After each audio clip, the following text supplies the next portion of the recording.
budeme mať svedectvo. Then at 3 o'clock we'll have adoration with divine mercy prayer. O tretej budeme mať potom adoráciu aj s poruchou Božieho milosrdenstva. Then we'll have the word of God. Potom budeme mať Božie slovo. And then we'll pray over you. A potom sa budeme nad nami modliť. So this is the program for today. Čiže takýto je dnešný program.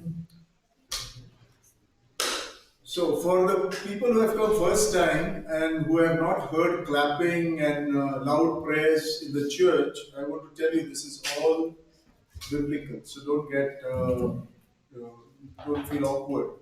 Ktorí ste prišli prvýkrát a nevideli ste ešte v kostole tlieskanie a hlasné chvály, tak sa nemusíte báť, lebo je to biblické, nemusíte sa cítiť divne. Also, if somebody has a thought that tells you, is this Catholic, then this is Catholic. Tak tiež ak niekomu z vás napadá, že to je katolícke, áno, je to katolícke. Okay. We have a spiritual director, we have a priest who is a confessor, so it is under the church. Okay? Duchovného sprievodcu, ktorý je kňazom, našim spovedníkom, čiže je to súčasťou cirkvi. So let us begin with the testimony and then we'll go from. Začneme teda svedectvom, poprosíme Zuzku. Zuzka is going to talk to us.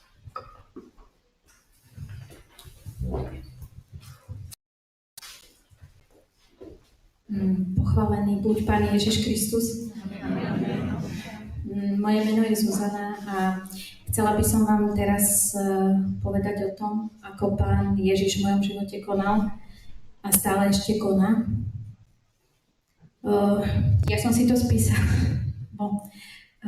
aby som na niečo dôležité nezabudla, takže ak dovolíte, tak ja to prečítam. Toto je moje svedectvo.